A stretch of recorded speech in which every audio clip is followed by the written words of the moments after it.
Good morning બેટા. હવે 15મા ચેપ્ટરની અંદર આગળ વધીશું. 2 એપિસોડ આગળ થઈ ગયા, એનું ચર્ચા કરી, તમે એના ટૉપિક પણ ક્લિયર કરી દીધા હશે, બરાબર. ચલો હવે આગળ સમજવું છે કે ભાઈ પોલિમર પદાર્થોની અંદર અત્યાર સુધી આપણે જોઈ ગયા એની અંદર સંશ્લેષિત પોલિમરો ઉપર જ ફોકસ કર્યો, મતલબ માનવ સર્જિત પોલિમર ઉપર. હવે જે પોલિમર વિશે ચર્ચા કરવી છે એમાં એક કુદરતી પોલિમર પણ છે.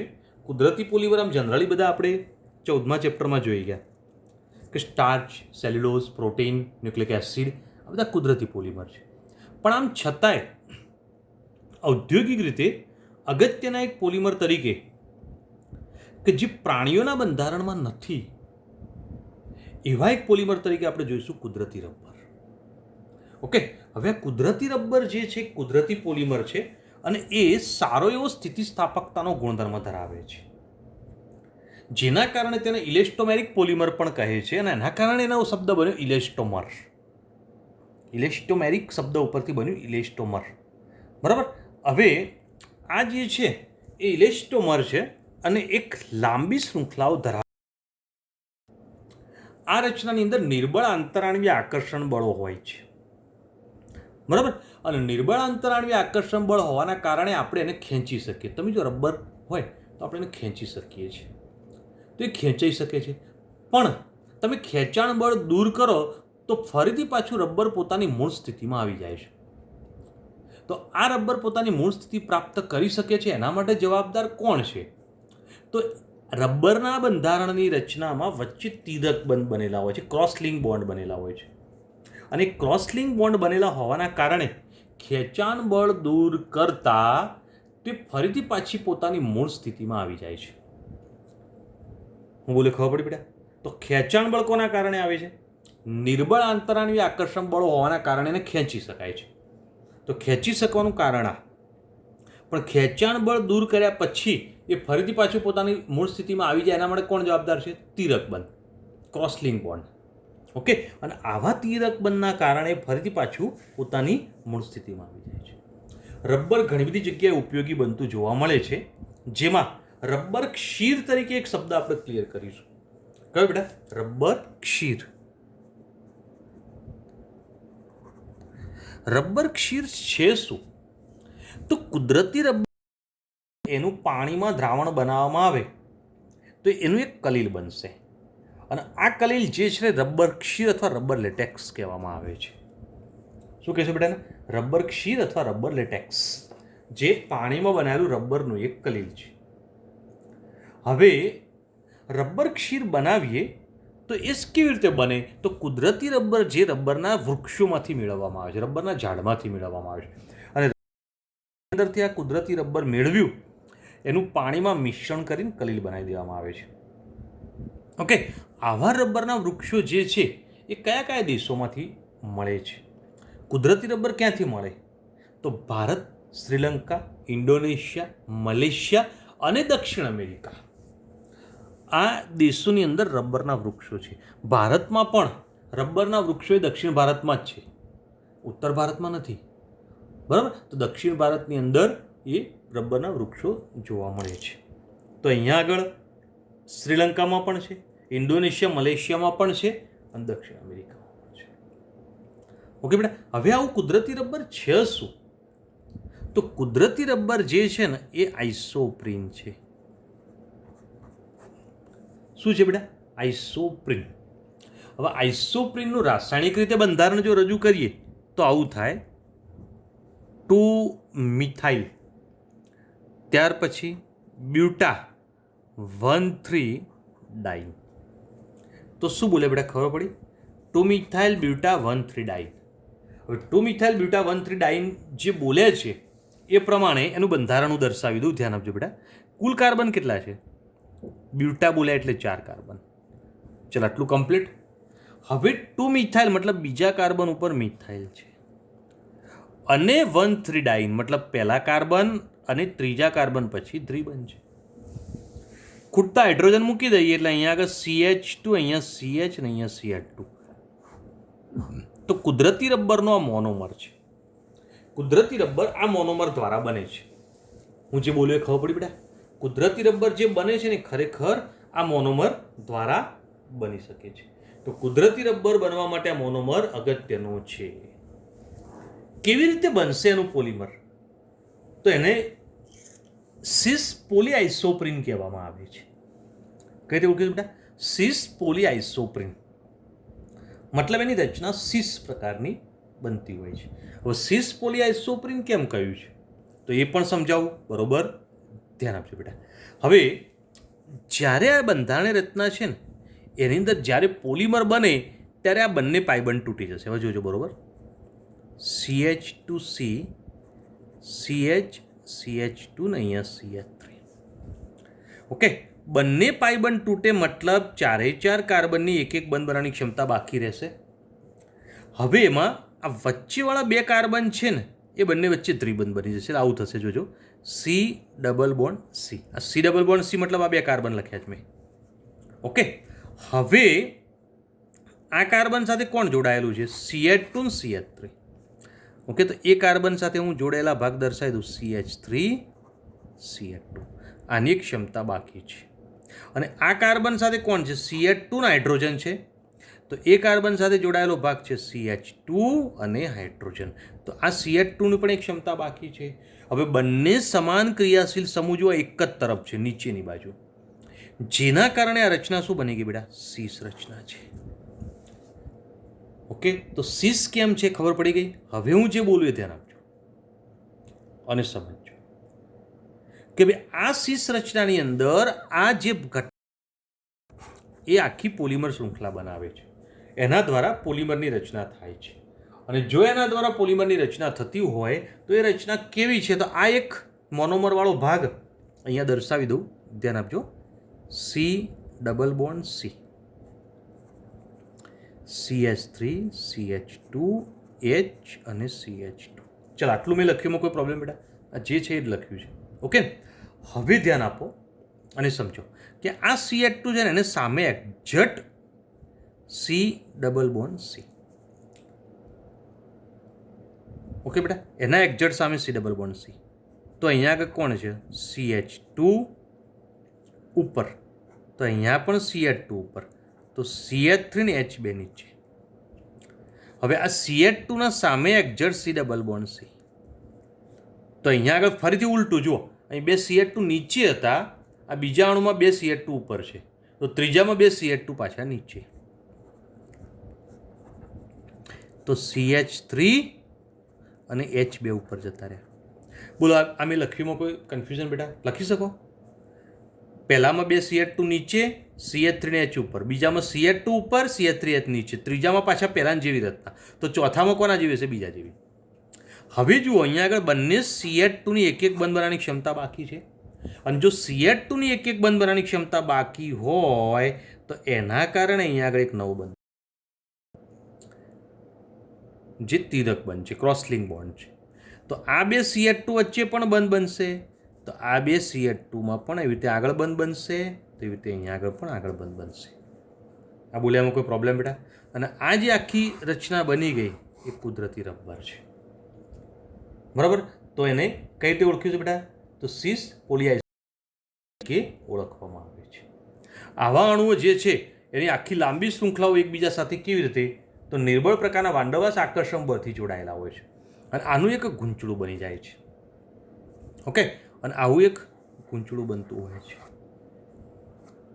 બરાબર. હવે નિર્બળ પ્રકારનું આંતરાણ્વીય આકર્ષણ બળ, વાંડવાસ આકર્ષણ બળ છે, આ રબરનું શૃંખલા છે.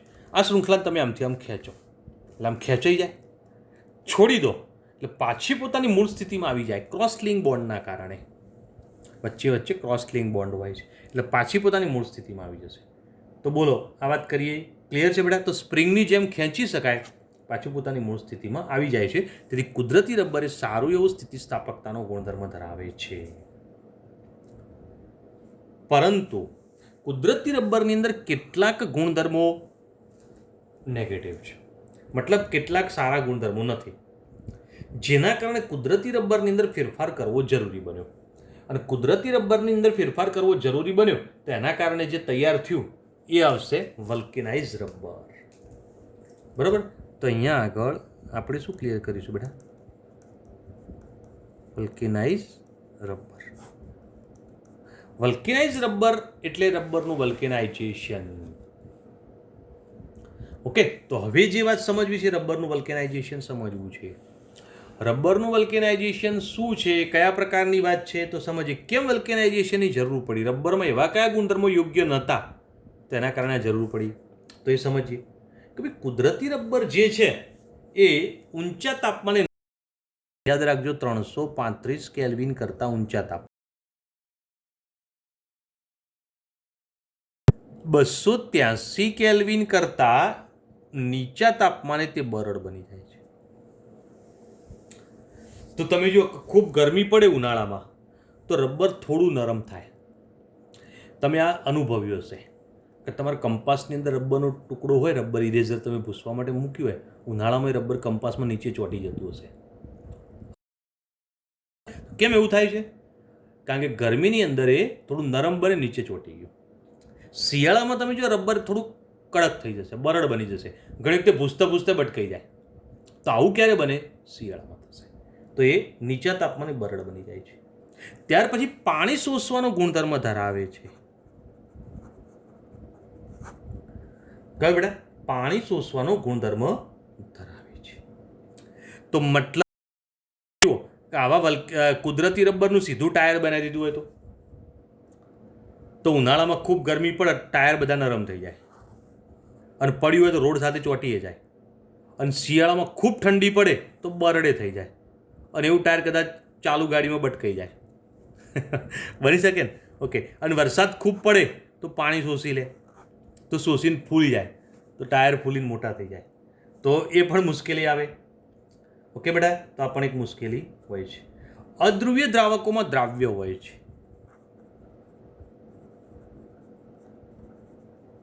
હવે અધ્રુવીય દ્રાવક એટલે પેટ્રોલ, ડીઝલ, કેરોસીન બધું. હવે કદાચ રબર ઉપર આવું કુદરતી રબર જ હોય સીધું અને એના પર થોડું પેટ્રોલ રેડ્યું હતું, ટાયર ઓગળી જાય. કોઈકની ગાડીવાળાને રન કરવા તો થાય, એના પર પેટ્રોલ થોડું રેડ દેવાનું, બરાબર. પણ એ વૈજ્ઞાનિકોએ બહુ વિચાર્યું કે ભાઈ આ તો ચાલે નહીં. બીજું, ઓક્સિડેશન કરતાના હુમલા પ્રત્યે બિન પ્રતિરોધક છે. ઓક્સિડેશન કરતા હોય અને એનો હુમલો થાય તો બિન પ્રતિરોધક છે. મતલબ ઓક્સિડેશન કરતાની એના ઉપર અસર થાય છે. ઓક્સિડેશન કરતાની હાજરીમાં વિઘટન થઈ જાય તો આ પણ એક મુશ્કેલી આવી. હવાનો ઓક્સિજન સંપર્કમાં આવવાનો જ છે અને ટાયરનું વિઘટન ધીરે ધીરે થઈ જ જતું હોય, બરાબર. અને આ બધી મુશ્કેલીઓને કાઢવા માટે વલ્કેનાઇઝ રબર તૈયાર કરવામાં આવ્યું. ઓકે બેટા? તો સારા એવા ગુણધર્મો લાવવા માટે વલ્કેનાઇઝ રબર. વલ્કેનાઇઝ રબર બને કેવી રીતે? તો મૂળ જે રબર છે ને, કુદરતી રબર, એને સલ્ફર સાથે મિશ્ર કરી અને 373 થી 315 કેલ્વિન તાપમાનના ગરમ કરો. જો આ ગરમ કરવામાં આવે તો સલ્ફર જે છે એની પ્રતિક્રિયાત્મકતાના આધારે અંદર જોડાઈ જશે અને જોડાય તો દ્વિબંધ ધરાવતા જે ભાગ છે ને બેટા શૃંખલામાં, અરે એની અંદર અને ત્રિલક બંધ બનાવે તો ક્રોસલિંક બોન્ડ બનાવે છે. તો તમે જુઓ આ જ ભાગ વિચારો. ચલો હવે એ જ ભાગ વિચારીએ તો અહીંયા આગળ લખું છું, જોજો, CH2C,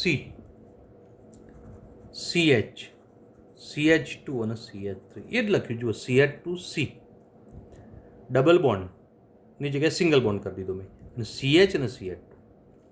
ઓકે. હવે આ બે બાજના બે CH2 તો પણ આ જે ભાગ બન્યો ને બેટા, ઉપરનો ભાગ, એને ભાગ ફરથી વિચારો.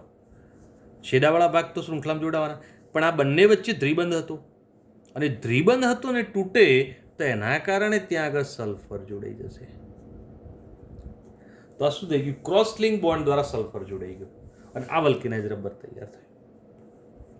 ક્યારેક એવું પણ બને કે આ ક્રિયા આવી ન થાય તો પછી ચેન્જીસ આવી શકે. બીજો,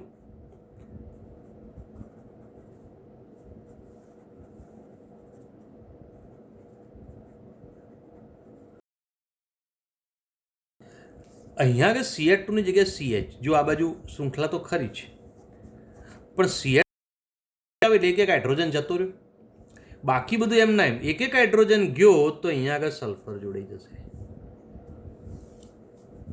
કમ્પ્લીટ. તો ક્રોસ લિંક બોન્ડમાં અર્થે જોડાય. તો આ એક આખી લાંબી શૃંખલામાં વચ્ચે સલ્ફર જોડાઈ જાય, જેના કારણે રબર વલ્કેનાઇઝ રબર તૈયાર થઈ જાય. બરાબર. વલ્કેનાઇઝ રબર તૈયાર કરવું છે તો ટાયર ઉદ્યોગમાં આવું રબર ખૂબ ઉપયોગી હોય છે. અને આવું વલ્કેનાઇઝ રબર તૈયાર કરવા માટે કુદરતી રબરમાં 5% સલ્ફર ઉમેરવામાં આવે છે. કેટલો બેટા? 5%. 5% જેટલો સલ્ફર અંદર નાખી અને આવું રબર તૈયાર કરી દેવામાં આવે છે. તો આવું રબર આપણે સમજી શકીએ, ક્લિયર કરી શકીએ. બોલો બકા, હું જે બોલ્યો, જે માહિતી ક્લિયર કરી, એમાં કોઈ મુશ્કેલી, કોઈ પ્રોબ્લેમ? તો આ ધ્યાન રાખવાનું. બરાબર. તો આ રીતે વલ્કેનાઇઝ રબરમાં બધા સારા ગુણધર્મો આવી જાય. ઊંચા તાપમાને નરમ ના બને, નીચા તાપમાને બરડ ના બને, પાણી શોષવાનો ગુણધર્મ સંપૂર્ણ રીતે નીકળી જાય, અધ્રુવીય દ્રાવકમાં ઓગળે નહીં, તમે એના પર પેટ્રોલ નાખો તો કશું ના થાય, અને ઓક્સિડેશન કરતા પ્રત્યે પ્રતિરોધકતા દર્શાવે છે. ઓક્સિડેશન કરતાની પણ કોઈ અસર ના થાય. મતલબ બધા સારા એવા ગુણધર્મો આની અંદર આવી જાય છે. ઓકે બેટા, તો આ વલ્કેનાઇઝ રબર માટે વાત ક્લિયર કરી. તો કુદરતી રબર જોઈ ગયા, વલ્કેનાઇઝ રબર જોઈ ગયા, પણ વૈજ્ઞાનિકો અહીંયા અટક્યા નહીં. એમને વિચાર્યું કે વલ્કેનાઇઝ રબર તૈયાર થયું તો એવું રબરે તૈયાર કરી સંપૂર્ણ રીતે સંશ્લેષિત થઈ જાય, કુદરતી રબરની જરૂર જ ના પડે. કારણ કુદરતી રબર તો કોના જોડે છે? ભારત, શ્રીલંકા, ઇન્ડોનેશિયા, મલેશિયા, દક્ષિણ અમેરિકા, બીજા બધા દેશો જોડે છે જ નહીં રબર. હવે જે દેશો આધુનિક દેશો છે, પ્રગતિશીલ દેશો છે, એ બધા જોડે તો રબર છે. તો એ બધાએ શું વિચાર્યું કે આ બધું રબર આપણે લેવું જ નથી, કૃત્રિમ રીતે જ બધું બનાવીએ. અને કૃત્રિમ રીતે બનાવીએ તો એ કૃત્રિમ રબર બનાવવા માટે શું કર્યું બેટા? કે વલ્કેનાઇઝ રબર અથવા કુદરતી રબર કરતાં 2 ગણી વધુ ખેંચાણ ક્ષમતા ધરાવતો, બરાબર, અને ખેંચાણ બળ દૂર કરી તો પાછો પોતાની મૂળ સ્થિતિમાં આવી જાય એવા પ્રકારનું રબર અહીંયા આગળ સંશ્લેષિત રબર તૈયાર કર્યું. અને સંશ્લેષિત રબર જે તૈયાર કર્યું એની અંદર એના મોનોમરમાં શું આવે? તો બ્યુટા-1,3 ડાઇન આવે. બ્યુટા-1,3 ડાઇન જુઓ તમે, 4 કાર્બન, સોરી, પહેલા અને ત્રીજામાં દ્વિબંધ.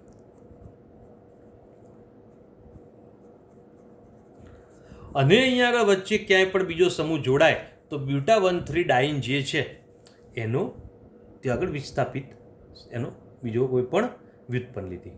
અને એવી કોઈ પણ વ્યુત્પન્ન લઈએ તો એના દ્વારા અસંતૃપ્ત મોનોમર જે છે એના દ્વારા રબર તૈયાર થાય. અને એ રબરની અંદર આવશે બ્યુના-એસ, જે કાલના એપિસોડમાં આપણે જોઈ ગયેલા હતા. એટલે બ્યુના-એસ વિશેની ચર્ચા આજ ફરતી નથી કરતો, કાલ ક્લિયર કરી ગયેલા છે.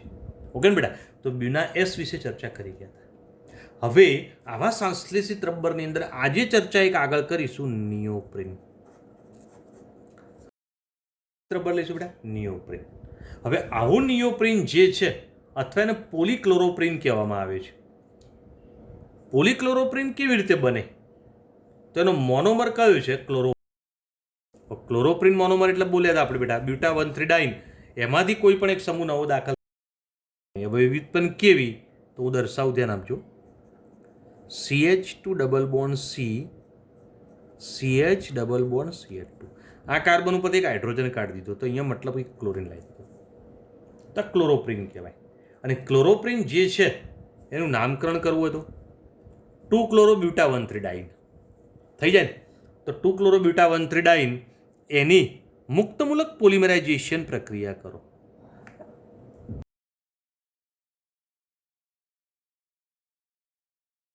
મુક્તમૂલક પોલિમરાઇઝેશન પ્રક્રિયા કરીએ તો એ પ્રક્રિયા દરમિયાન પોલિમરાઇઝેશનમાં પાઈ બંધ તૂટી જાય. CH2 C CH CH2 ને અહીંયા Cl. પાઈ બંધ તૂટે, 4 કાર્બનની એક બંધ બનાવવાની ક્ષમતા બાકી રહી. તો એના કારણે આ વચ્ચેવાળા 2 કાર્બન ત્રિબંધ બનાવી દેશે. આવું આગળ ક્લિયર કરી ગયેલા છો. ઓકે ને? અને છેડાવાળા 2 કાર્બન પોલિમર બનાવશે. તો N અણુઓની લાંબી શૃંખલા બનશે. તો આ જે રચના બની એને આપણે કહી.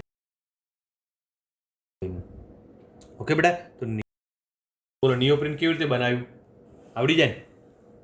તો સરળ વાત છે, બરાબર. હવે નિયોપ્રીનના કેટલાક ઉપયોગો અને ગુણધર્મો. તો એ પોતે વનસ્પતિને પ્રાણી તેલ માટે ઘણો સારો પ્રતિકાર કરે છે. વનસ્પતિ તેલના પ્રાણીઓનું તેલ હોય ને છે એના ઉપર પ્રતિકાર કરે, મતલબ એના સામે નિષ્ક્રિય છે, બરાબર. ત્યાર પછી તેનો ઉપયોગ વાહક પટ્ટામાં થાય. એટલે મતલબ આવા તેલને ભરવાની ટાંકીઓ બનાવી હોય, વનસ્પતિ તેલ. ઓકે, હવે કોઈ પણ વનસ્પતિ તેલ ભરવું હોય તો મોટી મોટી ટાંકીઓ બનતી હોય છે, અને ટાંકીઓ બને તો એ ટાંકીઓ તમે શાની બનાવો? તો તમે કોઈ પણ મેટલની બનાવો તો પડ્યું રહે તો મેટલ સાથે પ્રક્રિયા થોડી તો થઈ જ જાય અંદર, બરાબર? તો પછી શું કરવું પડે? તો નિયોપ્રીનનું અંદર સ્તર લગાવી દેવામાં આવે ટાંકીની અંદર, અને ટાંકીની અંદર સ્તર લગાવી દઈએ તો એના કારણે શું ક્લિયર કરી શકીએ બેટા? તો તેલ ભરવાની ટાંકીઓ તૈયાર કરી શકાય છે. ત્યાર પછી વાહક પટ્ટાઓ બનાવવા માટે, મતલબ કન્વેયર બેલ્ટ બનાવવા માટે, બરાબર? તો એ કન્વેયર બેલ્ટ બનાવવા માટે પણ એનો ઉપયોગ થતો જોવા મળે. ગાસ્કેટમાં, ગાસ્કેટ શબ્દ માટે એનો ઉપયોગ થાય છે. તો આ પણ એક આપણે સમજી શકીએ, ક્લિયર કરી શકીએ છીએ. હવે પાણીની પાઇપો, મતલબ પાણીનું પ્રવાહ વહેવા માટે જે હોસ પાઇપ આવે છે, જે આપણે ગામડાઓની અંદર બોરની અંદર બોરવેલ જે હોય છે એની અંદરથી પાણી જ્યારે નીકળતું હોય ત્યારે એ પાણી એક જગ્યાએ બીજી જગ્યાએ લઈ જવું હોય તો મોટી લાંબી લાંબી પાઇપો લગાવતા હોય છે, અને એવી હોસ પાઇપ બનાવવા માટે એનો ઉપયોગ થતો હોય છે. ઓકે બેટા, તો આવી એક ચર્ચા ક્લિયર કરી ગયા. હવે સંશ્લેષિત રબરની અંદર બીજું એક આવે છે બ્યુનાએન. બ્યુનાએસ કાલે જોઈ ગયા હતા. એટલે આજે આપણે બરાબર. હવે બ્યુનાએન શું છે? તો બ્યુનાએસ શું હતું? બ્યુટા 1,3-ડાઇન. ઓકે, અને સ્ટાયરીન હતું. અને બ્યુનાએસ જે છે, બ્યુટા 1,3-ડાઇન અને સ્ટાયરીનનો એસ લીધો હતો. તો બ્યુનાએન શું છે? તો બ્યુટા 1,3-ડાઇન અને એક્રિલોનાઇટ્રાઇલ. બરાબર. તો હવે શું છે તો સમજીએ બકા. બ્યુટા 1,3-ડાઇન અને એક્રિલોનાઇટ્રાઇલની પેરોક્સાઇડ ઉદ્દીપકની હાજરીમાં સપોલિમરાઇઝેશન પ્રક્રિયા કરો. સપોલિમરાઇઝેશનનો મતલબ કોપોલિમરાઇઝેશન, બે અણુ જોડાય એવી, બરાબર? અને આ પ્રક્રિયા એન મળશે. હવે સમીકરણ જોઈ લઈએ, બહુ સરળ છે. CH2 double bond CH, CH double bond CH2, buta 1,3-ડાઇન પ્લસ CH અને CN, એક્રિલોનાઇટ્રાઇલ.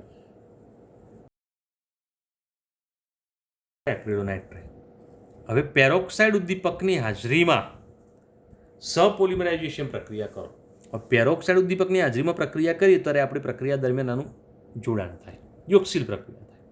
અને જોડાણ દરમિયાન બધા પાયબંધ તોડી કાઢો. પહેલા જ CH2 CH CH CH2, આની અંદર પણ CH2 CH અને CN. તો મેં જેટલાની એક એક બંધ બનાવવાની ક્ષમતા જોડાઈ જશે. ચલો, શૃંખલા જોડાઈ ગઈ. હવે આ બે વચ્ચેવાળા છે, આ બેની સંયોજકતા પૂરી થઈ ગઈ. આ વચ્ચે સંયોજકતા પૂરી, એટલે 4ની સંયોજકતા પૂરી. આ છેડાવાળા બે પોલિમરની રચનામાં જો વપરાશે. તો અહીંયા આગળ એન અણુની લાંબી શૃંખલા બને તો આના એન અણુ લીધેલા હોય. તો આ શું બન્યું બેટા? બ્યુના એન. તો અહીંયા આગળ તરીકે મળતો આ પોલિમર ધ્યાનમાં રાખો. હવે બ્યુનાએનની વિશેષતા શું છે? તો એ પોતે પેટ્રોલ, ઊંજણ તેલ, કાર્બનિક દ્રાવકો પ્રત્યે સારી એવી પ્રતિરોધકતા દર્શાવે છે, એનો સારો એવો પ્રતિકાર કરે છે. તો પેલું વનસ્પતિ તેલ છે એની ટાંકીઓની અંદર શું હતું? આપણે શું લીધું હતું બેટા? તો એની અંદર આપણે નિયોપ્રીન લીધું. પણ પેટ્રોલ ભરવાની મોટી મોટી ટાંકીઓ હોય તો એ ટાંકીની અંદરનું આવરણ બ્યુનાએનનું હોય છે.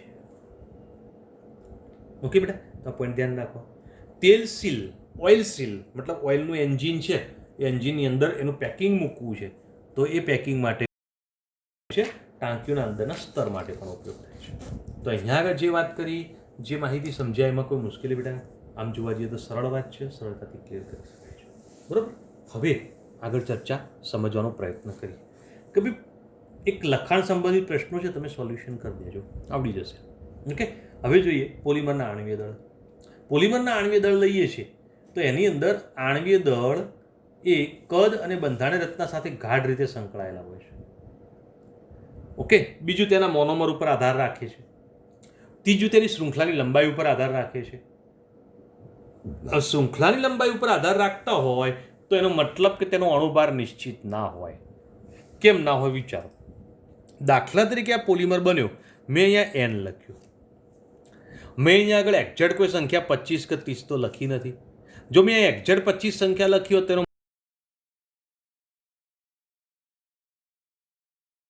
મતલબ શું છે બેટા કે તમે એનો અણુભાર ફિક્સ ગણી શકો છો કે ભાઈ આના અંદરથી ગણી કાઢો, આ એકનો જેટલો છે ગુણ્યા 25 કરી દો એટલે આખો જે અણુ બન્યો એનું 25. પણ આવું બનતું નથી. આની સંખ્યા 30 હોય, 35 હોય, 32 હોય, 38 હોય, 40 હોય, 45 હોય, 50 હોય. તો મતલબ બદલાતી રહે. અને જો બદલાતી રહે તો પછી અણુની લંબાઈ ફિક્સ હોય નહીં.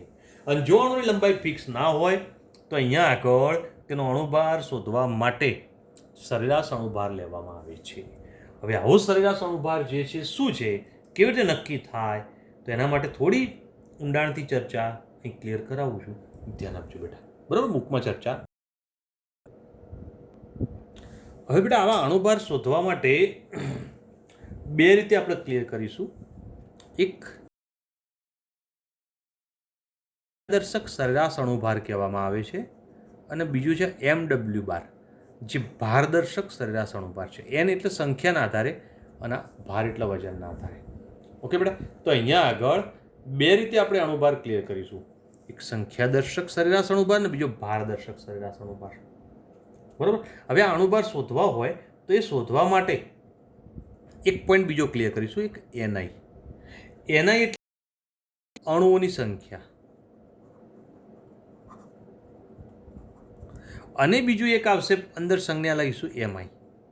તો MI એટલે દળ. ઓકે. હવે સંખ્યાદર્શક ને ભારદર્શક બે અણુભાર લઈએ, તેમાં પહેલા સંખ્યાદર્શક અણુભાર. સંખ્યાદર્શક અણુભાર દર્શાવો એટલે ઇઝ ઇક્વલ ટુ સિગ્મા. મતલબ તમે ગમે એટલા અણુઓનો સરવાળો લઈ શકો છો. NI MI છેદમાં સિગ્મા 1 થી ઇન્ફિનિટિવ અને NI. શું કર્યું આ એ તમને સમજાવું, ટેન્શનમાં ના આવી જતા, સમજો. બરાબર. તો અહીંયા આગળ ઉપર જે લીધું ને બેટા એ પોલિમરનું કુલ દળ છે,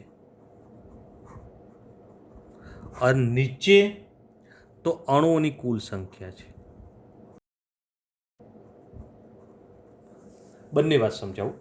ધારો કે તમે કોઈ અણુ લીધો અને એ અણુની અંદર એની લાંબી શૃંખલા બનતી ગઈ અને લાંબી શૃંખલાની અંદર તમે એનો અણુભાર માપ્યો, તો દાખલા તરીકે શૃંખલા દરમિયાન એનો અણુભાર જે છે 500 મળ્યો.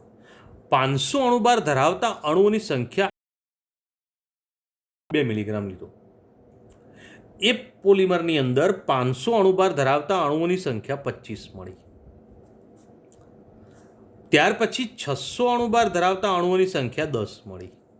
700 અણુભાર ધરાવતા અણુઓની સંખ્યા જે છે 35 મળી. 800 અણુભાર ધરાવતા અણુઓની સંખ્યા જે છે 27 મળી.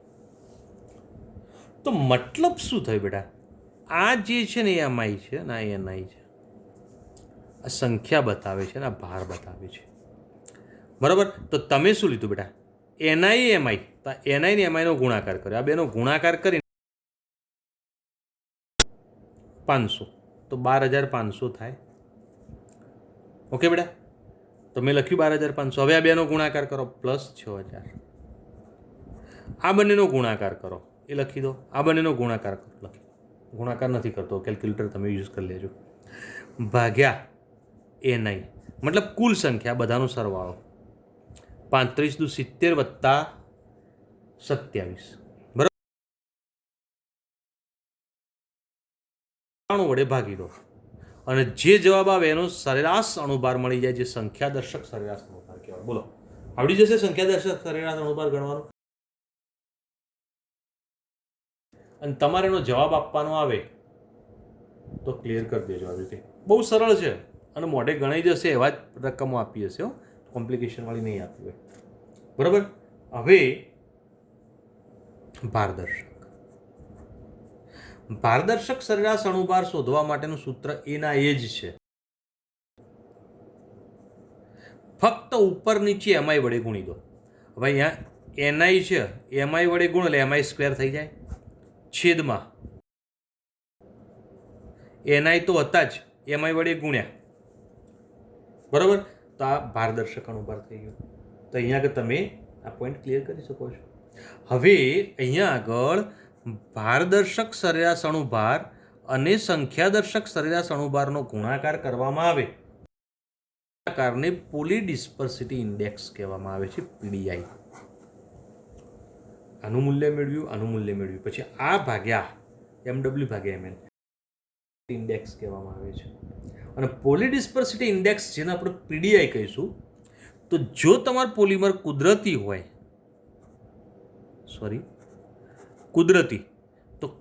પોલિમર માટે પીડીઆઈ હંમેશા એક જ હોય.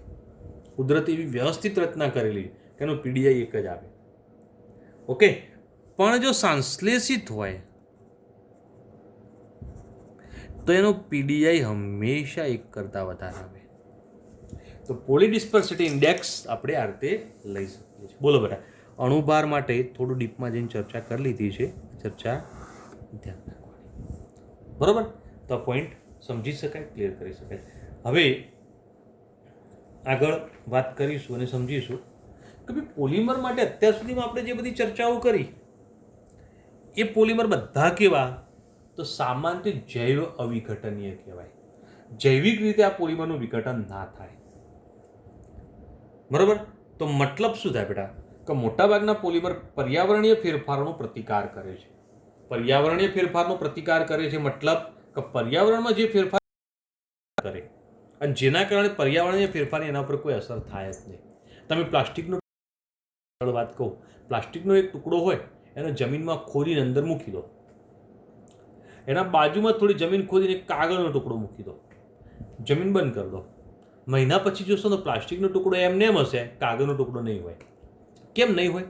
કારણ કે કાગળનો ટુકડો જૈવ વિઘટનીય છે, તો એ સેલ્યુલોઝના રેસા છે. સેલ્યુલોઝના રેસા એટલે કુદરતી રેસાઓ છે, અને કુદરતી પોલિમર કુદરતી પરિસ્થિતિમાં વિઘટન પામી જાય. તો અહીંયા આગળ પણ આપણે એ વાત સમજવી છે કે ભાઈ જે જૈવ અવિઘટનીય છે એવા પદાર્થો પર્યાવરણમાં પડ્યા રહે તો હાનિકારક અસરો ઉત્પન્ન કરે.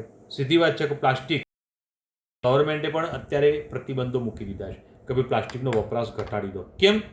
કારણ કે ગવર્મેન્ટને આવો પણ ઉપયોગ કર્યા પછી ખબર પડી, વૈજ્ઞાનિકોને પણ ઘણા વર્ષો પછી ખબર પડી કે પ્લાસ્ટિકનો મોટા પ્રમાણમાં ઉપયોગ કરીએ, આવું પ્લાસ્ટિક બહાર ફેંકી દઈએ, એનું કોઈ વિઘટન થતું જ નથી, વર્ષો સુધી પ્લાસ્ટિક એમને એમ પડ્યું રહે છે.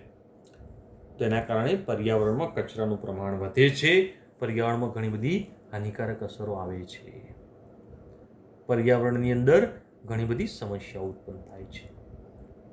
અને આ સમસ્યાઓ ન થાય એટલા માટે લોકોની અંદર જાગૃતિ લાવવી જરૂરી છે. અને લોકોની અંદર જાગૃતિ લાવવા માટે ત્યાં આગળ એક નવી શરૂઆત થઈ, જે જૈવ વિઘટનીય પોલિમર. કારણ કે વૈજ્ઞાનિકો, જો આપણે 11માં એક વાત કરી હતી કે કોઈ પણ સમસ્યા ઉત્પન્ન કરતું હોય ને તો રસાયણ વિજ્ઞાન જ કરે છે.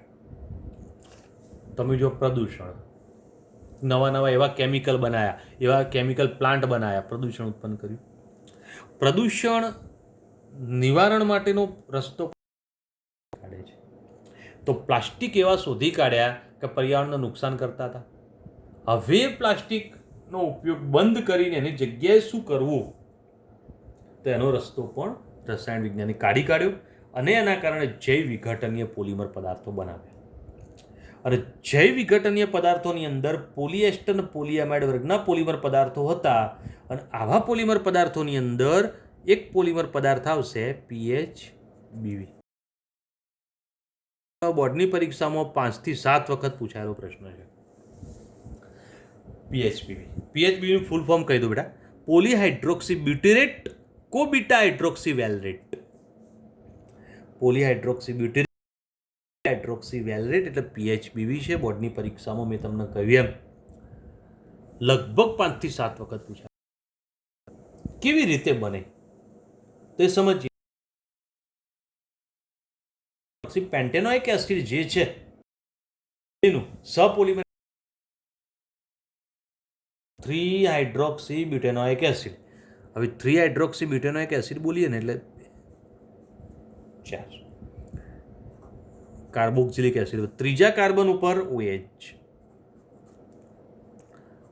CH3 CH ને CH2, 3-હાઇડ્રોક્સી બ્યુટેનોઇક એસિડ થઈ ગયું. જુઓ, તમે સ્પષ્ટ રીતે જોઈ શકો છો. ઓકે બેટા, પ્લસ 3-હાઇડ્રોક્સી પેન્ટેનોઇક એસિડ. તો અહીંયા આગળ CH3 2 CH2 અને COH. તો અહીંયા આગળ OH. તો 3 હાઇડ્રોક્સી પેન્ટેનોઇક એસિડ. બોલો બેટા, આ મેં લખ્યુંમાં કોઈ પ્રોબ્લેમ? હવે આ બંનેનું સપોલિમરાઇઝેશન પ્રક્રિયા કરીએ ને તો એમાં જોડાણ કોણ કરે છે? મેન વાત અહીંયા આગળ થોડી સમજો, ઘણા ભૂલ કરતા હોય છે. તો જોડાણ કરશે આ COOH નો OH જશે અને OH માંથી H જશે. સેમ રીતે અહીંયા COOH માંથી OH ને OH માંથી H જાય. બે ભાગ તમારે જોડી દેવાના જે વધ્યા એ. બરાબર. હવે જો તમે કે અહીંથી H કયો એટલે બંધ નવો ઓક્સિજન બનાવશે, તો ઓક્સિજન નવો બંધ બનાવે તો પહેલી શરૂઆત ઓક્સિજનથી જ કરવી પડે. બરાબર. ઓક્સિજન અહીંયા આગળ જુઓ, પછી આવ્યું CH. CH સાથે આ CH3 જોડાય છે, CH3 શાખામાં લખે. પછી આગળ જતા રહો, CH મેં લખ્યુંમાં ખબર પડી બેટા, આ જ અણુ છે. હવે આ જ અણુનું બીજી રીતે લખું જોજો, CH2C. બરાબર. અહીંયા આગળ OH ને અહીંયા CH3. હવે તમારા માટે સરળ છે. જુઓ, અહીંથી OH જાય ને અહીંથી H જાય, તો O CH પછી CH3 CH2 CO છે બેટા. તો આ અણુને પણ એ રીતે જ લખવાનું ફોર્મેટ, એ ફોર્મેટમાં લખવાનું ટ્રાય કરું. જુઓ, CHOH CH2COH અને આગળનો ઇથાઇલ છે ને એ શાખામાં લઈ લો. તો હવે શું થાય? જુઓ, અહીંથી OH ને અહીંથી H જાય, જે વધ્યું એ લખી દો. તો શું વધ્યું બેટા? O CH CH2 CO અને અહીંયા આગળ CH2 CH3 થશે. આ બે જોડાઈ જશે અને આ બે છેડાવાળા ભાગ છે ને એ પોલિમરમાં વપરાઈ જશે. તો આના N અણુ લાંબી શૃંખલા બને અને N અણુ વપરાય. તો આ બની ગયું શું? PHBV. તો PHBV કેવી રીતે બનાવ્યું? તો આ પોઈન્ટ ધ્યાન રાખો, સમજી લો. બોલો બેટા, આવડશે PHBV બનાવવાનું સૂત્ર? તો સમીકરણ ધ્યાન રાખજો. PHBV ઔદ્યોગિક રીતે ખૂબ જ અગત્યનું છે. બરાબર. એ જૈવ વિઘટન છે, જેને બાયોડિગ્રેડેબલ પણ કહેવાય. ઇંગ્લિશ શબ્દ છે બાયોડિગ્રેડેબલ. પર્યાવરણીય પરિસ્થિતિમાં વિઘટન થઈ જાય. હવે પર્યાવરણીય પરિસ્થિતિમાં એટલે ઓક્સિજનની હાજરી જોજો. બરાબર. તો ભેજ અને બેક્ટેરિયા. તો ઓક્સિજન દ્વારા ઓક્સિડેશન થઈ જાય, અથવા ભેજ વડે જળ વિભાજન થાય, અથવા બેક્ટેરિયા વિઘટન કરી દે. ત્રણમાંથી કોઈ પણ પરિસ્થિતિમાંનું વિઘટન થઈ જાય, કોઈ પણ એક પરિસ્થિતિમાં પણ થઈ જાય, તો એ જૈવ વિઘટન એ કહેવાય. બરાબર. આવા PHBનો ઉપયોગ ક્યાં છે? તો ખાસ પ્રકારના પેકિંગની અંદર, ખાસ પ્રકારના પેકિંગ. ઓકે. ત્યાર પછી ઓર્થોપેડિક સાધનો બનાવવા માટે. તો ઓર્થોપેડિક સાધનો બનાવવા છે તેના માટે એનો ઉપયોગ થાય છે. બરાબર. અને નિયંત્રિત ઔષધો ભરવા માટે પણ એનો ઉપયોગ થાય છે. હવે નિયંત્રિત ઔષધો ભરવા માટે પણ એનો ઉપયોગ થતો હોય તો એ ઉપયોગ શું છે, કયા પ્રકારનો છે? તો તમે જો, ઘણી કેપ્સ્યુલ એવી આવતી હોય છે કે તમને અંદર ભરેલી લિક્વિડ જેવી દવા ટ્રાન્સપરન્ટ દેખાય એવી દવા આવે. બરાબર. તમે કોઈ દિવસ જોયું હોય તો એવિયન 400 કરીને એક આવે છે કેપ્સ્યુલ. હવે એ ગ્રીન કલરની હોય છે અને એના ઉપરનું કોટિંગ અથવા આવરણ છે ને એ આવું જ હોય છે, PHBV જેવા ભાગનું બનેલું હોય છે. બરાબર. તેના માટે એનો ઉપયોગ થતો હોય છે. અને PHBV બેક્ટેરિયા વડે સરળતાથી વિઘટન થઈ જાય છે. તો આ પોઈન્ટ ધ્યાન રાખવાનો. બોલો, PHBV શું છે, કયા પ્રકારની વાત છે, આવડી જશે? તો ધ્યાન રાખજો. હવે બીજી વાત આવે છે નાયલોન 2 નાયલોન 6. ઓકે બેટા. તો નાયલોન 2 નાયલોન 6 એ પોલિમર જે છે એ કહેવાય છે કયા પ્રકારના? તો આપણે એના માટે સમજવાનો પ્રયત્ન કરીશું. બરાબર. હવે કેવી રીતે બને? તો અહીંયા આગળ જો ગ્લાયસિન અને એમિનો કેપ્રોઇક એસિડ. તો ગ્લાયસિન એટલે 14મા ચેપ્ટર પ્રમાણે આ એમિનો એસિડ છે અને એમિનો એસિડની અંદર એક R તરીકે H જ આવે એટલે બંને H. તો આ ગ્લાયસિન થઈ ગયું. Amino caproic acid.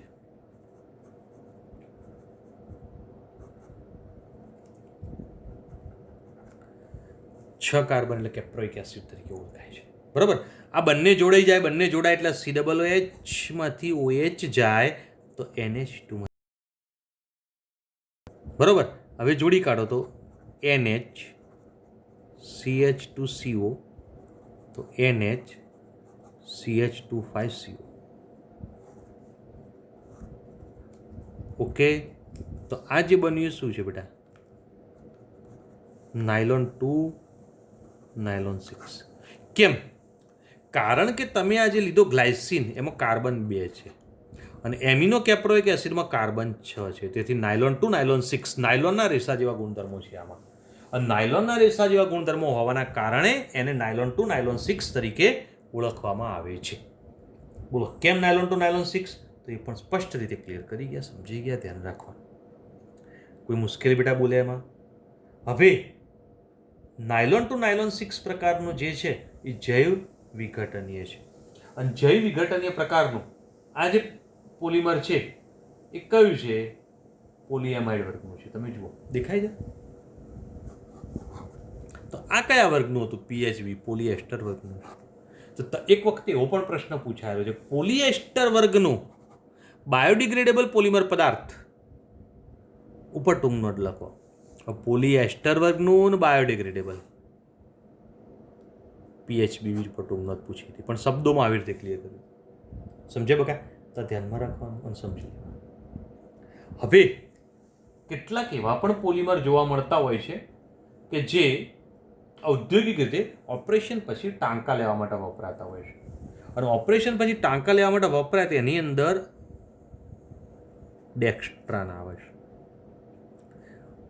PGA અને PLA પણ આવે છે. ડેક્સ્ટ્રાન બહુ જૂના પદાર્થ તરીકે જાણીતો છે ઓપરેશન પછી ટાંકા લેવા માટે. હાલ આધુનિક રીતે PGA અને PLA આવશે.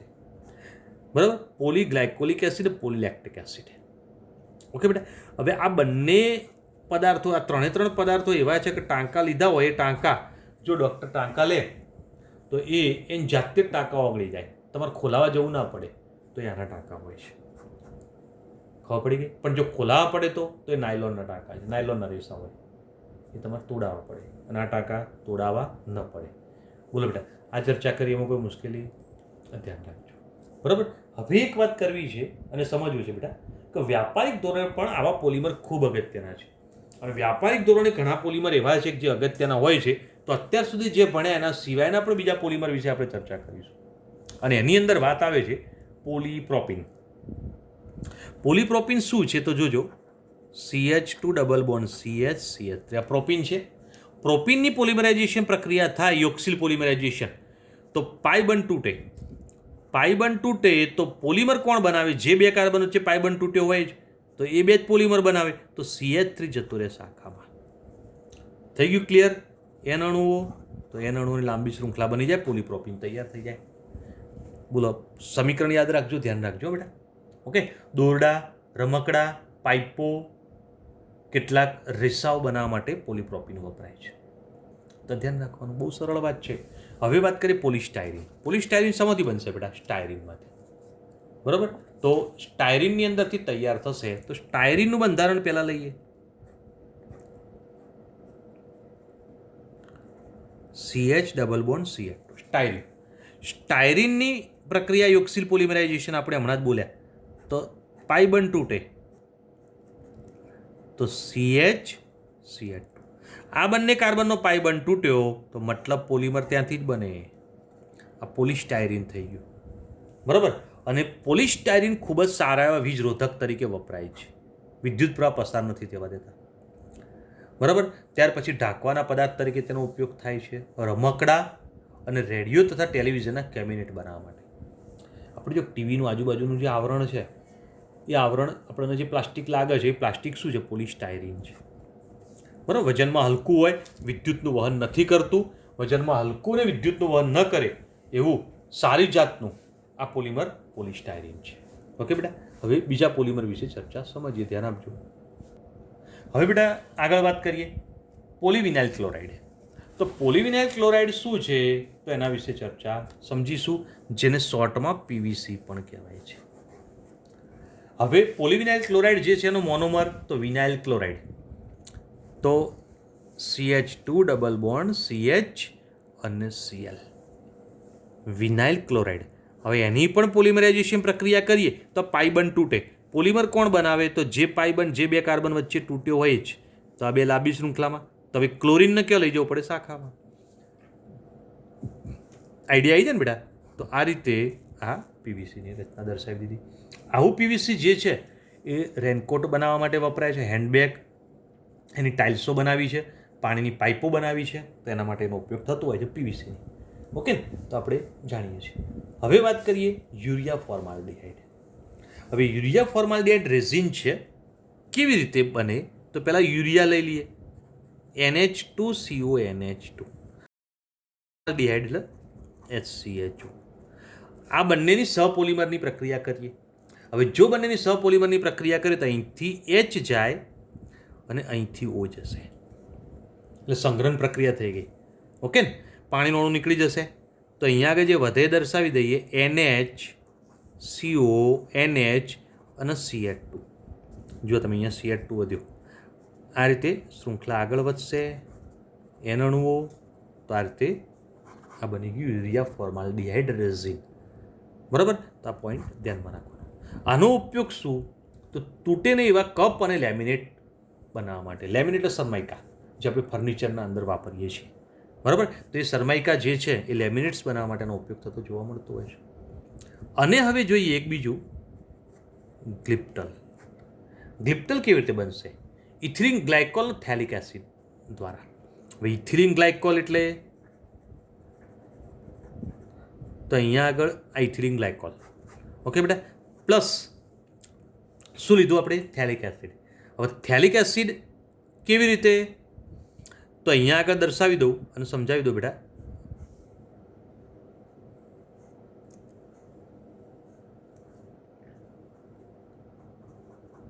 COOH.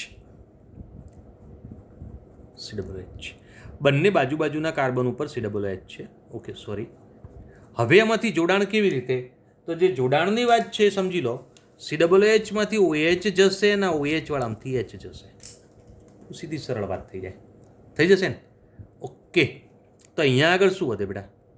O, CH2, CH2O. અને પછી અહીંયા CO વધ્યું, એટલે OC, અને ત્યાર પછી એ કોની સાથે જોડાઈ જાય? બેન્ઝીન વલય સાથે.